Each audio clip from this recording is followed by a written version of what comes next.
Hi everyone, నేను మీ గంగా సురేష్ బండారు.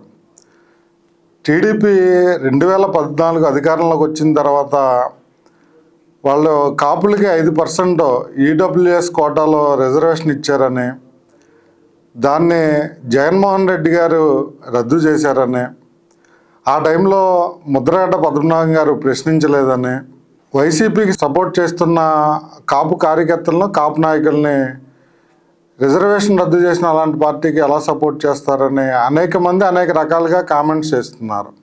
అయితే వాళ్ళకి ఈడబ్ల్యూఎస్ రిజర్వేషన్ మీద అవగాహన లేదని నాకు అనిపిస్తుంది.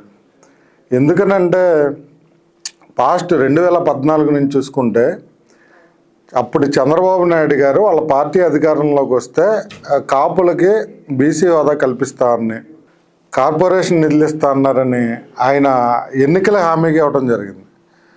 మేనిఫెస్టోలో కూడా పెట్టడం జరిగింది. ఆ విధంగానే ఆయన అధికారంలోకి వచ్చిన తర్వాత దాన్ని అమలుపరచడం లేదని చెప్పి ముద్రగడ్డ పద్మనాభం గారు ఒక భారీ ఉద్యమం చేయడం జరిగింది. ఆ ఉద్యమానికి అన్ని పార్టీల కాపులు సపోర్ట్ చేశారు. అయితే 2016 కాపు ఉద్యమం ఎఫెక్ట్కి చంద్రబాబు నాయుడు గారు ఒక కార్పొరేషన్ ఏర్పాటు చేసి కాపులకి కొన్ని లోన్లు ఇవ్వడం జరిగింది. అయితే రిజర్వేషన్ విషయంలో మాత్రం ఒక కమిటీ వేస్తున్నాము, ఆ కమిటీ ఇచ్చిన సలహాలు సూచనల మేరకు ఫర్దర్గా ప్రొసీడ్ అవుతామని చెప్పి వాళ్ళు చెప్పడం జరిగింది. అప్పుడు మంజునాథ కమిషన్ వేశారు. ఆ కమిషన్ కూడా ఈ జిల్లాలన్నీ తిరుగుతూ అక్కడ ప్రతి చోట కాపులకి బీసీలకి గొడవలు పెట్టే ప్రయత్నాలు కూడా మనం చూసాము. అలాంటి సందర్భంలో ఆ కమిషన్ రిపోర్ట్ ఇవ్వడం జరిగింది.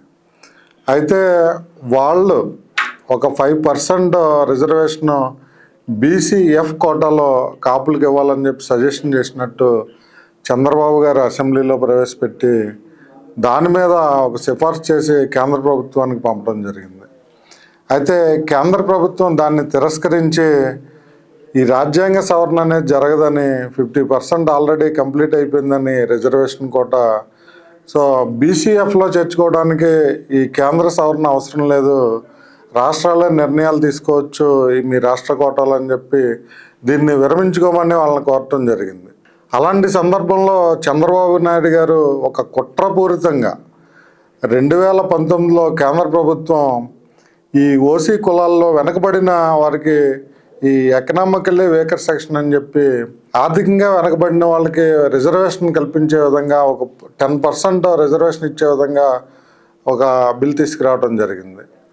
దాన్ని ఆసరాగా తీసుకుని, దాన్ని అదునుగా తీసుకుని ఆ సంవత్సరం ఎన్నికలకు వెళ్ళబోయే చంద్రబాబు నాయుడు గారు కాపులకి ఈడబ్ల్యూఎస్ కోటాలో 5% రిజర్వేషన్ ఇస్తానని చెప్పి ఆయన అసెంబ్లీలో ఒక యాక్ట్ చేయడం జరిగింది.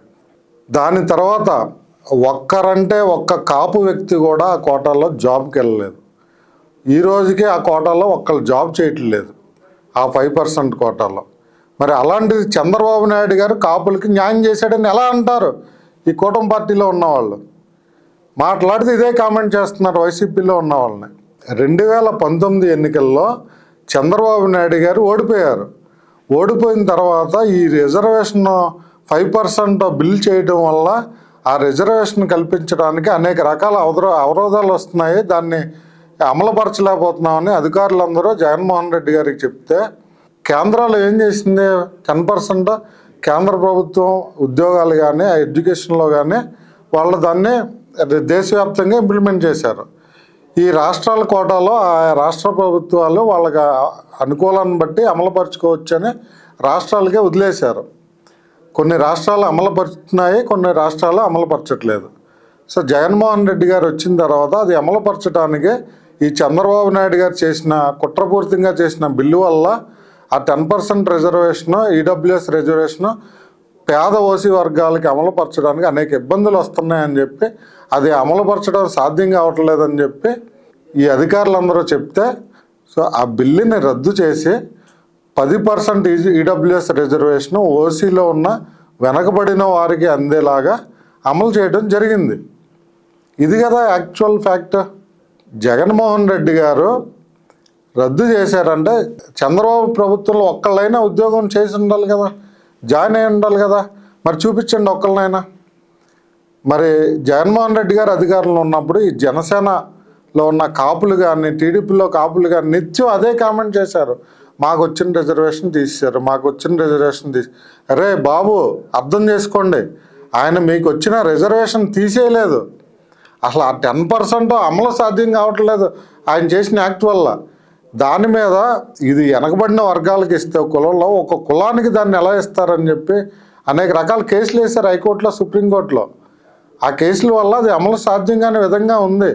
5% కదా, అసలు 10% కూడా అమలు సాధ్యం కాని సందర్భంలో ఆయన దాని మీద దాన్ని రద్దు చేసి 10% ఈడబ్ల్యూఎస్ కోటాలో ప్రతి ఓసీలో ఉన్న అన్ని వర్గాలకి అమలు జరిగే విధంగా ఆయన చేశారు. దీన్ని ప్రతి ఒక్కళ్ళు అర్థం చేసుకోండి. ఆయన పార్టీలో ఉన్న కాపుల్ని మీరు మాట్లాడితే ఏదో తిట్టడం, పోనీ తిట్టారు, మీరు అన్నారు, కామెంట్లు చేస్తున్నారు, సరే ఆ ప్రభుత్వం పోయింది, మీరు వచ్చారు కదా, ఇప్పుడు చంద్రబాబు నాయుడు గారు కూటమి ప్రభుత్వం ఏర్పాటు చేశారు కదా, దాంట్లో జనసేన కూడా మేజర్ రోల్ ఉంది కదా, మరి అలాంటి మరి ఆ బిల్లుని మళ్ళీ ఎందుకు తీసుకురావట్లేదు మీరు? మరి మీరు ఉత్తములు అన్నప్పుడు, ఇతరుల శుద్ధపోసలు అన్నప్పుడు మీరు ఉత్తములు అయితే, మీరు నిజంగా నిజాయితీ ఉంటే, మీరు హానెస్ట్గా 5% మీరు నిజంగా కల్పించుంటే, మరి 5 సంవత్సరాల పాటు జగన్మోహన్ రెడ్డి గారిని దాని మీద వెంటాడారు కదా, మరి ఇప్పుడు అదే బిల్లుని మళ్ళీ దాన్ని తీసుకొచ్చి కోర్టుల్లో ఉన్న కేసులు కొట్టిపేపించి మరి 5% రిజర్వేషన్ మీరు ఈడబ్ల్యూఎస్ కోటాల్లో కాపులకి అమలుపరచాలి కదా, ఎందుకు అమలుపరచట్లేదు మీరు? ఇక్కడే మీ చిత్తశుద్ధి అర్థమవుతుంది కదా. అప్పుడు 2019లో కేవలం ఎన్నికల బెనిఫిట్ కోసం ఎన్నికల ముందు అది అమలు సాధ్యం కాదని తెలిసి కూడా చంద్రబాబు గారు 5% కల్పించారు. కానీ ఆ కోటాలో ఆ ప్రభుత్వంలో ఒక్కళ్ళు కూడా ఉద్యోగంలో జాయిన్ అవ్వలేదు. జాయిన్ కాకుండా దాన్ని అమలుపరచకుండా దాని ద్వారా కొంతమంది కూడా బెనిఫిట్ కూడా పొందకుండా ఈ కంప్లీట్ 10%లో ఉన్న అందరూ ఇబ్బందులు పడుతూ ఉంటే దాన్ని సామరస్యంగా కొనసాగేలాగా చేయడానికి ఆయన అది రద్దు చేయడం జరిగింది. ఇది కదా యాక్చువల్ వాస్తవం జరిగింది. ఇది తెలిసిన ఎవరో కూడా దాని మీద ప్రశ్నించట్లేదు. ముద్రగడ్డ గారు కూడా అంతే, కాపులు కూడా అంతే, జగన్మోహన్ రెడ్డి గారి ప్రభుత్వంలో ఎందుకు రద్దు చేసామని అడగలేదంటే వాళ్ళకు కొంచెం వాస్తవాలు తెలుసు, జరిగిందే తెలుసు. కొన్ని వాళ్ళందరికీ ఏమీ తెలియదు రిజర్వేషన్ గురించి, మీకే పూర్తిగా తెలుసు. మీరు చాలా ఉత్తములు, మీరు ఒరిజినల్ కాపులు. మరి దీన్ని అమలుపరచుకోవాలి కదా. ఇప్పుడు గవర్నమెంట్లో గత ప్రభుత్వాల మీద పడి ఆడటం ఎందుకు? ఇప్పుడు అమలుపరచండి పోనీ మీరు. Thank you.